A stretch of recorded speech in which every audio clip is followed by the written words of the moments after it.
Sakuna of Rise and Ruin is an action-filled farming game, where the main focus of your experience is going out to fight a variety of monsters in different levels, gathering resources and then growing rice to make yourself stronger so you can beat up even stronger monsters.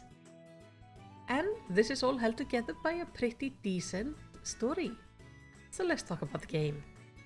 You will be playing Sakuna, a spoiled, rotten brat of a harvest goddess.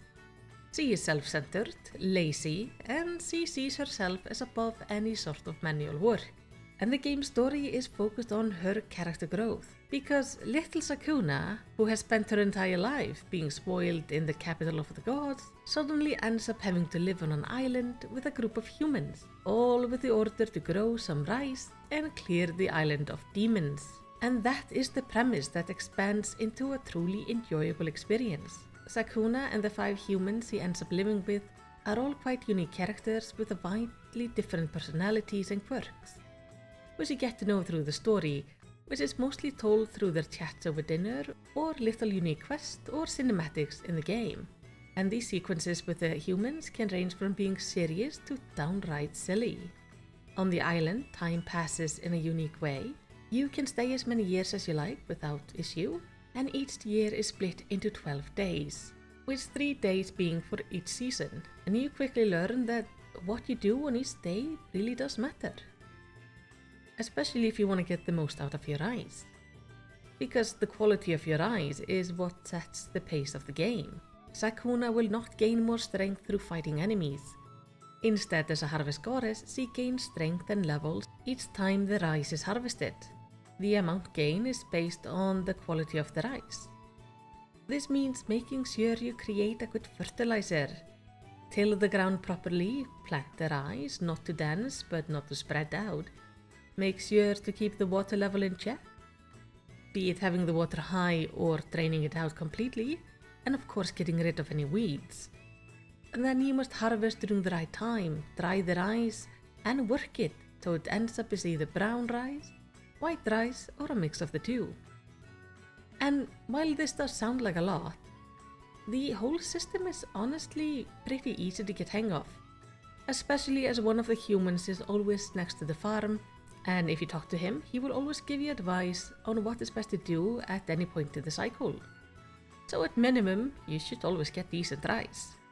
And if you absolutely hate the rice-related chores, you can make the humans do at least some of them, though of course they won't do them as well as you will.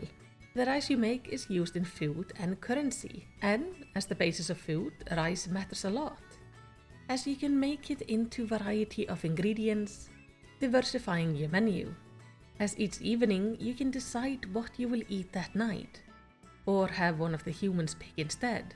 And while she generally makes a pretty decent menu, it is really helpful to sit down and micromanage the menu at times, especially if you know you will be going into a big fight that night or the day after, or traveling to an area with environmental hazards you need a boost against. And that's where the other half of the game comes in, going out to explore. The island is split into areas which each hold several levels, which you can visit as many times as you want. Each level has different resources you need, either for having the human make you better weapons or clothing, or food ingredients, or ingredients for a good fertilizer. The combat itself is fast-paced, with Sakuna using a hoe and a sickle to fight. And during the fight you will be jumping around and utilizing different abilities Sakuna can earn throughout the game, along with her magical raiment. Each level is relatively short, but they are full of things to both fight and find. I always really enjoyed going out exploring, be it in an old area or a new one.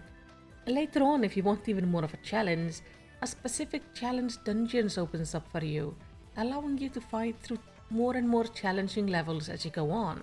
And that is simply optional content to have fun with.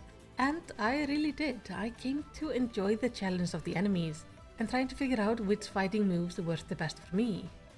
Though at times my control scheme was my biggest enemy, as I am generally a mouse and keyboard player, I can say honestly this game works way better on a controller, as you can't really change the key bindings on PC for some reason. Still, I finished the game on mouse and keyboard and had a lot of fun with it. But as you play through the game, you are leveling up skills, unlocking unique perks for your weapon and armor, and you will find some really fun fights. So in the end, I think Sakuna is a delightful game for anyone interested in a battle game with a slight farming twist. The relaxing farming work between the more intense fighting and exploration gives a really good balance and variety. And the story is actually really good. So is Sakuna of Rise and Ruin worth it? For me, it definitely was. And I know I'm gonna end up playing it again sometimes in the future. But what do you think? Have you ever played Sakuna? And what did you think about it? Of course, let's keep the spoilers to a minimum for those who have yet to try the game. And if you have not played it, is Sakuna something you would be interested in playing? Let's talk about it in the comments. And while you're down there, remember to do the good YouTube stuff. And in the end, all I wanna say is takk fyrir að horfa og eigðu yndislegan dag.